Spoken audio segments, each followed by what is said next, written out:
Have you been to America lately? A lot of Americans really haven't. For months, most of us have stayed close to home. We've had to.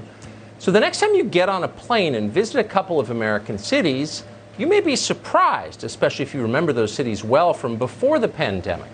An awful lot has changed in a short time. Many stores and restaurants are closed. You expect that. Churches are locked on Sunday morning. That's weird. The streets seem empty except for the parks, which are full of the homeless. When you do see people, they tend to be wearing masks and they won't get close to you. It's a very strange experience. The country has changed a lot. The culture has changed a lot, and really not for the better.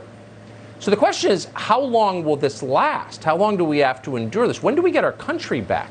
When can we live like we used to live back in February? That question is too rarely asked, and in fact, asking it is actively discouraged. At first, you'll remember the authorities told us we could resume our lives when hospital admissions tapered off, when we flattened the curve. The curve stayed flat. In most places, it never bent. So we got a new benchmark for when we can get back to normal, when we get a vaccine. Everything will be fine once we can vaccinate against COVID-19. Many in authority told us that. They're still telling us that. The state of Virginia has announced that when a vaccine finally does arrive, it will be mandatory. Not all vaccines. Virginia will not require vaccines for hepatitis or HIV. They won't require a vaccine for meningitis either, despite the fact that meningitis kills a lot more, say, college students than coronavirus does. But once we get a corona vaccine, they're telling us, all will be well. But now they've changed that. It's not true anymore. According to a new announcement from the World Health Organization, a vaccine, even if we get one, will not be the end of all of this. It will never end. You can get your injection, they'll make you get it, but you'll still be under arrest. The World Health Organization says that finding a vaccine is not the goal. Reordering society is the goal. Quote, we cannot go back to the way things were. That's a direct quote from the leader of the World Health Organization, Dr. Tedros, who, by the way, is not really a doctor. Because COVID-19 is not a public health crisis, really, or even a mere virus. According to Tedros, COVID-19 is, in fact, and this may surprise you, COVID-19 is really about global warming. As he puts it, quote, the COVID-19 pandemic has given new impetus to the need to accelerate efforts to respond to climate change. I bet you didn't see that coming. Bill Gates did. He agrees with that wholeheartedly. Earlier this month, Gates posted an essay to his personal website, which you probably haven't seen, arguing that the lesson of the corona pandemic is that the rest of us will have to sacrifice even more to save the Earth from warming. Now, for people who are not billionaire global influencers, this is all pretty confusing. Quick, what does the coronavirus have to do with climate change? Well, for one thing, China caused both of them. That's the obvious link. But that is definitely not the point Dr. Tedros and Bill Gates are making. Both of them bow before China. They would never meaningfully criticize the Chinese government. So you can be assured that's not the connection they're drawing. No. For Dr. Tedros and Bill Gates, pandemic and climate change share a very different connection. Both are useful pretexts for mass social control. Both are essentially unsolvable crises they can harness to bypass democracy and force powerless populations to obey their commands. Now it makes sense. Ever wondered why our leaders consider the coronavirus a major public health crisis, but not, say, suicides and drug ODs? Well, this is why. When a 26-year-old mother in New Hampshire drops dead from fentanyl, Bill Gates and Dr. Tedros don't get more powerful. Her death is useless to them. So they don't care.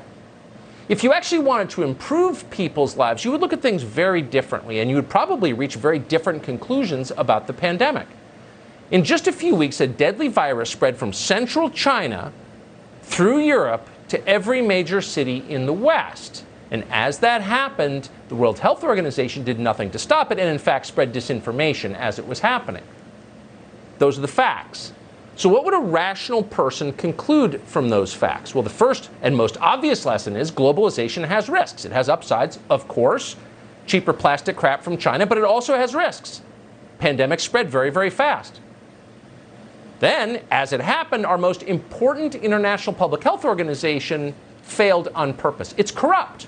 The WHO is corrupt. That's a huge problem. That's the other lesson. But no one's learning those lessons. When was the last time you heard Bill Gates or Dr. Tedros say those things? Never. They never will say them because they wouldn't benefit from acknowledging their truth. This is true about all crises. They only take the lessons that empower them. How about global warming? How would a rational person assess global warming? If you really believe that carbon emissions were distorting the Earth's climate, and that's the claim they make, maybe they're right, then you would take a very close look at the forces behind those carbon emissions. You would ask hard questions about the global economy. You'd wonder, who's profiting from this system that's destroying the Earth? How exactly do the richest, most powerful people in the world, that would be big finance and the tech monopolies, contribute to carbon emissions? That would be the first question you would ask. That's the logical way to think about climate change. And if you began to think that way, you might wind up concluding that people like, I don't know, Michael Bloomberg were in fact climate criminals. Their private jets alone produce more carbon emissions a year than entire African villages do, not to mention more than your neighborhood does, a lot more. But tellingly, no one on the environmental left ever criticizes Michael Bloomberg. He's considered a leader in the fight against climate change. On the basis of the numbers, that is ludicrous, but they say it with a straight face and demand you believe it. Part of this is human nature. All of us tend to place ourselves at the center, in the heroic center of our own narratives. And that's particularly true of rich people who tend toward the narcissistic. But in this case, they are evading responsibility. They are profiting directly from a system they claim is unacceptable, but it's not their fault somehow. You know whose fault it is? Oh, it's your fault. You're the one who's doing it. You're the one who's killing humanity. You're the one who must change. You've got too many kids. You drive a pickup truck. You forgot to wear your little mask. You're going to hell. Good luck with your bankruptcies and your opioid crisis and your broken lives, Middle America. We'll be at the Yellowstone Club having a drink. It's a scam. It's an obvious scam. Here's another data point for you that you won't see on television. Less than a month ago, on July 31st, the CDC, Centers for Disease Control in Atlanta, our primary public health organization, funded by the federal government, released guidelines to state health departments about patients infected with the coronavirus. How do you track the spread of this disease? In a footnote in the release, the CDC acknowledged that researchers lack evidence that, quote, masks offer any protection against coronavirus, any, at all. As health officials work to track the spread of the virus, the CDC suggested that they ignore whether or not people were wearing masks. In other words, wearing a mask may be completely irrelevant to the spread of the virus. Huh? So there is still no proof that masks protect us against COVID-19? That is apparently the conclusion the CDC reached. It's not something Trump tweeted. The CDC put that in a release to the states. It seems like a blockbuster story. Why isn't that on page 1 of the New York Times? Why is the entire media, the entire leadership class of the United States of America ignoring this? Masks are obligatory. They're mandatory everywhere. Just the other day, Joe Biden announced that if he's elected, you'll be required to wear a mask when you're alone outside. What is going on? You know what's going on. Fear works. The more afraid you are, the more you will accept. Again, a feature of human nature. The more cut off you are from your family and your friends, the more power they have to control you. This is an election year. Democrats want to win in November. The virus is their main shot to win. Nobody disputes that who's looked at the numbers. They're using fear of the coronavirus to achieve that. For example, polling places. They would like to close more of them. Why? To force a vote by mail. Why?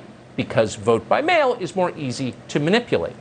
The latest coronavirus relief bill the Democrats are pushing would bring ballot harvesting to every state. What does that have to do with defeating the virus? Nothing. It's not science, it's politics. But here's the key thing to remember. All of us are assuming, and on the right, it is gospel. This will end if Joe Biden wins. On Inauguration Day, no more lockdowns. Yeah, don't bet on it. This isn't ending. The Wuhan pandemic has made our leadership class more powerful than they have ever been. Why would they relinquish that? The only politician in America who has ever given up power voluntarily is George Washington, and they're toppling his statues.